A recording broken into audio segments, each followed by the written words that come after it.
दोस्तों नमस्कार, स्वागत है आपका आपके अपने YouTube channel Gurukul academy Chhatarpur में। तो जैसा कि क्लास 10th की मैथ को हम सॉल्व कर रहे थे, जिसमें प्रश्नावली 2.2 में क्वेश्चन नंबर हमने क्वेश्चन नंबर 1 के 4 क्वेश्चनों को हमने सॉल्व कर लिया था। आज हमें उसी के आगे देखना है क्वेश्चन नंबर 5वां। तो आइए देखते हैं। क्वेश्चन नंबर 5वां हमारा है टी स्क्वायर माइनस का 15। अब इसको भी आपको क्या करना है, गुणनखंड विधि से क्या करना है, इसमें शून्यक निकालना है। लेकिन भैया टी स्क्वायर माइनस 15, एक तो ये हमारा व्यापक रूप में नहीं है। व्यापक रूप क्या होता है भैया, A x square plus B x plus C. तो क्या आपको ये समीकरण, ये जो बहुपद है, सॉरी ये जो बहुपद है, क्या आपको a x square plus B x plus c दिख रहा है?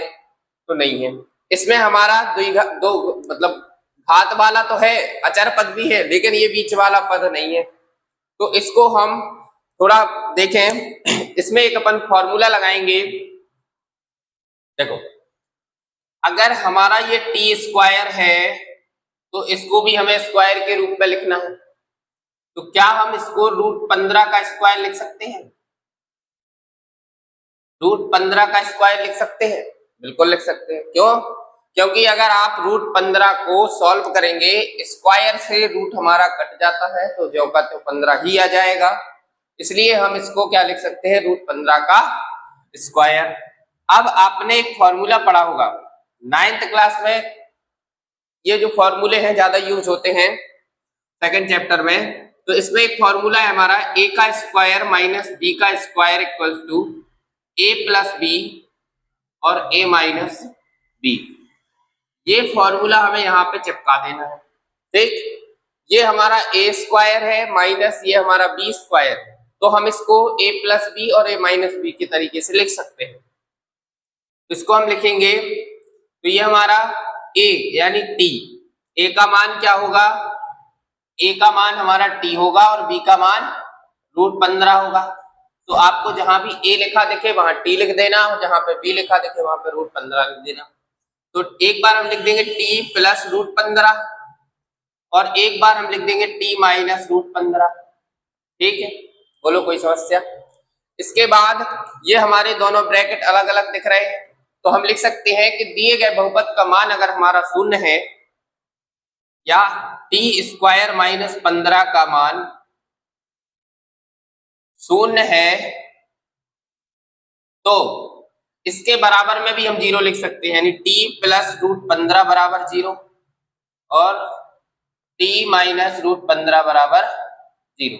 ठीक, अगर √15 को आप इस साइड ले जाएंगे तो ये माइनस का हो जाएगा, यानी टी बराबर माइनस का √15, और इधर इस वाले को ले जाएंगे तो ये प्लस का हो जाएगा, क्योंकि इधर माइनस का है। तो यहां से हमें दो मान मिल गए, एक तो टी बराबर माइनस √15 मिल गया और एक तो हमें टी बराबर प्लस का √15 मिल गया। अब इसके बाद हमें ये दोनों क्या है, हमारे शून्यक है, तो हम इसको लिख सकते हैं कि द्विघात बहुपद के शून्यक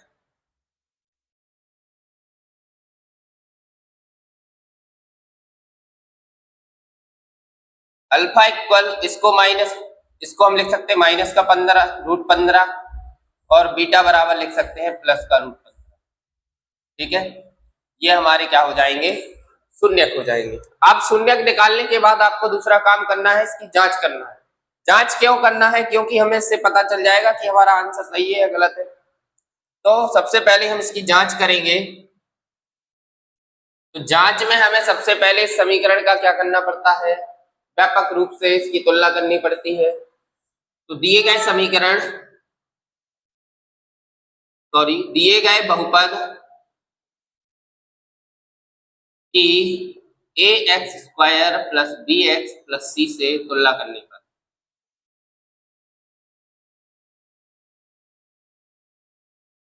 अब ये व्यापक रूप में है नहीं, लेकिन हम इसकी तुलना करेंगे। अगर आप चाहें तो इधर ए, इधर जो भी अंग्रेजी का अक्षर है आप वो ले सकते हैं कि a t square plus b t plus c. ठीक है, कोई समस्या नहीं होगी। अगर आप तुलना करेंगे तो स्क्वायर वाले के आगे जो होगा वो ए का मान होगा, इसके आगे कुछ नहीं है, 1 होगा। तो ए का मान 1। अब इसमें भैया एक्स वाला दूसरा जो हमारा पद होता है बी एक्स, ये तो इसमें है नहीं है, तो x के आगे ये वाला जब पद नहीं है तो b का मान कुछ नहीं है, 0 हो जाएगा, 0 हो जाएगा। इसके बाद C हमारा है ये माइनस का 15, तो C हमारा क्या हो जाएगा, माइनस का 15। तो यहां से हमें ABC का मान मिल जाएगा। इसके बाद हम इसकी देखो, पहला हमें करना है शून्यकों का योग, शून्यकों का योग, यानी alpha plus beta equals to minus का b/a। अल्फा का मान आपके पास है माइनस का √15 और बीटा का मान है प्लस का √15 बराबर, बी का मान आपके पास 0 है, 0 रख दो, और ए का मान 1 है तो 1 रख दो, ठीक है। इसके बाद आपको इधर दिख रहा होगा एक हमारा माइनस है, एक हमारा प्लस है, तो ये दोनों आपस में कट जाएंगे। अगर इनको घटाओगे तो 0 आएगा, तो इधर 0 हो जाएगा, और 1 से इसमें भाग दोगे तो भी 0 आएगा, यानी LHS बराबर RHS दोनों 0 हो गए। इसके बाद हमें क्या करना है, दोबारा देखना है, तो शून्यकों का गुणनफल, शून्यकों का गुणनफल देखेंगे तो अल्फा इंटू बीटा बराबर होता है C/A। अल्फा का मान आपके पास माइनस का √15 है, और बीटा का मान प्लस का √15 है, और बराबर में C का मान 15 माइनस का 15 और A का मान 1। यदि आप इनका गुणा करेंगे, √15 और माइनस √15 का अगर आप गुणा करेंगे तो कितना आएगा, माइनस का 15 आ जाएगा, माइनस का 15, और 1 से अगर आप भाग देंगे तो इधर भी क्या आ जाएगा, माइनस का 15। तो हमारा दोनों LHS और RHS दोनों बराबर हो जाएंगे। और ये हमारा 5वां क्वेश्चन था, तो इसको आप स्क्रीनशॉट ले सकते हैं या इसको आप नोट कर सकते हैं। अब हमारे पास जगह की समस्या है, इसलिए हमको ये रब करना पड़ेगा।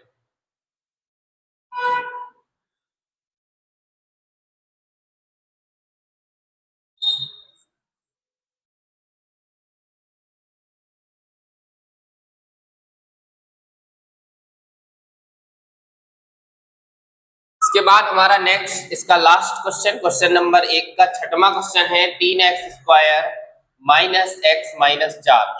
ये हमारा लास्ट क्वेश्चन है क्वेश्चन नंबर 1 का।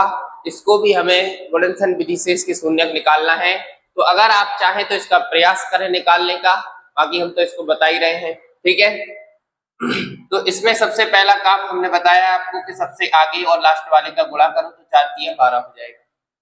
अब इधर देखो भैया, लास्ट में अगर हमें दिख रहा है माइनस, यानी हमें इनके जो भी गुणनखंड आएंगे इस 12 के, तो उसको माइनस करने पर माइनस का 1 चाहिए, x के आगे कुछ नहीं है, 1 होगा, ठीक है। तो अगर आप 3 × 4 करो तो 12 ही होता है, और 3 में से 4 घटा दो तो कितना होगा, माइनस का 1 होगा। तो इसकी जगह आप लिख सकते हैं 3x² प्लस का 3x माइनस का 4x और माइनस का 4, ठीक है।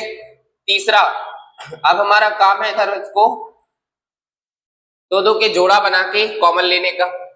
तो इधर x है, इधर x है, इधर 3 है, इधर 3 है, तो 3x को उठा लो, और x इधर प्लस, इधर पूरा बाहर चला गया तो 1 बचा, माइनस इधर से आप क्या कॉमन ले पा रहे हैं, तो 4 कॉमन ले पाएंगे, तो इधर x और प्लस का 1 बचेगा। दोनों ब्रैकेट हमें सेम बनाने हैं, सेम लाना है, तो आप कॉमन सही लेंगे तो वो दोनों ब्रैकेट सेम ही आएंगे, ठीक है। इसके बाद x प्लस 1 लिख लेंगे, और ये बाहर वाला लिख लो 3x माइनस 4। अब हमें इसके क्या करना है, शून्यक निकालने हैं, तो इसका मान हमें 0 लेना पड़ेगा, तभी हम इसकी शून्यक निकाल पाएंगे। तो हम लिख लेंगे कि दिए गए बहुपद, या आप चाहें तो पूरा बहुपद लिख लो, 3x² माइनस x माइनस 4 का मान 0 है, तो हमारा x प्लस 1 बराबर 0 हो जाएगा, और 3x माइनस 4 बराबर भी क्या हो जाएगा, 0 हो जाएगा। तो इधर अगर 1 को इस साइड ले जाओगे तो x बराबर माइनस का 1 आ जाएगा, और इधर इसको 4 को ले जाओगे तो 3x बराबर 4 हो जाएगा, क्योंकि माइनस का है, तो x बराबर 4/3 हो जाएगा हमारा। तो हमारे क्या निकल आए, शून्यक निकल आए। तो हम इधर लिख लेंगे कि द्विघात बहुपद के शून्यक, शून्यक अल्फा बराबर -1 और बीटा बराबर 4/3। अब भैया हमारे दोनों शून्यक निकल आए। इसके बाद हमें क्या करना है, सत्यता की जांच करनी है, क्योंकि क्वेश्चन ने हमसे कहा है तो इधर हम लिखेंगे जांच। जांच में सबसे पहले आपको ये जो दिया गया बहुपद है इसका आपको इसके व्यापक रूप ax² + bx + c, मतलब दिए गए बहुपद का कि ax² + bx + c से तुलना करने पर, अगर आप इसकी तुलना करेंगे तो आपको abc का मान मिल जाएगा।